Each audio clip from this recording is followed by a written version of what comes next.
ॐ श्रीपरमात्मने नमः। अथ 12. भक्तियोगः। अर्जुन उवाच एवं सततयुक्ता ये भक्तास्त्वां पर्युपासते ये चाप्यक्षरमव्यक्तम् तेषां के योगवित्तमाः। श्रीभगवानुवाच मय्यावेश्य मनो ये माम् नित्ययुक्ता उपासते श्रद्धया परयोपेताः ते मे युक्ततमा मताः। ये त्वक्षरमनिर्देश्यम् अव्यक्तम् पर्युपासते सर्वत्र गमचिन्त्यम् च कूटस्थमचलम् ध्रुवम् सन्नियम्येन्द्रियग्रामम् सर्वत्र समबुद्धयः ते प्राप्नुवन्ति मामेव सर्वभूतहिते रताः। क्लेशोऽधिकतरस्तेषाम् अव्यक्तासक्तचेतसाम् अव्यक्ता हि गतिर्दुःखम् देहवद्भिरवाप्यते।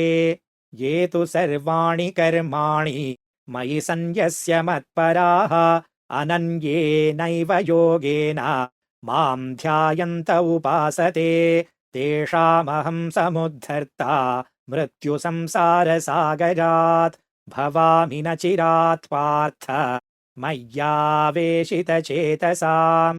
मय्येव मन आधत्स्व मयि बुद्धिम् निवेशय निवसिष्यसि मय्येव अत ऊर्ध्वम् न संशयः। अथ चित्तम् समाधातुम् न शक्नोषि मयि स्थिरम् अभ्यासयोगेन ततः मामिच्छाप्तुम् धनञ्जय। अभ्यासेऽप्यसमर्थोऽसि मत्कर्म परमो भव मदर्थमपि कर्माणि कुर्वन् सिद्धिमवाप्स्यसि। अथैतदप्यशक्तोऽसि कर्तुम् मद्योगमाश्रितः सर्वकर्मफलत्यागम् ततः कुरु यतात्मवान्। श्रेयो हि ज्ञानमभ्यासात् ज्ञानाध्यानम् विशिष्यते ध्यानात् कर्मफलत्यागः त्यागाच्छान्तिरनन्तरम्।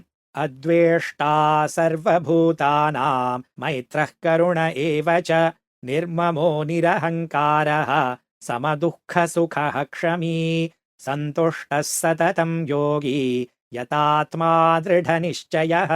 मय्यर्पितमनो बुद्धिः यो मद्भक्तः स मे प्रियः यस्मान्नो द्विजते लोकः लोकान्नो द्विजते च यः हर्षामर्षभयोद्वेगैः मुक्तो यः स च मे प्रियः अनपेक्षः शुचिर्दक्षः उदासीनो गतव्यथः सर्वारम्भपरित्यागी यो मद्भक्तः स मे प्रियः यो न हृष्यति न द्वेष्टि न शोचति न काङ्क्षति शुभाशुभपरित्यागी भक्तिमान् यः स मे प्रियः समशत्रौ च मित्रे च तथा मानापमानयोः शीतोष्णसुखदुःखेषु समः सङ्गविवर्जितः तुल्यनिन्दास्तुतिर्मौनी सन्तुष्टो येन केनचित् अनिकेतस्थिरमतिः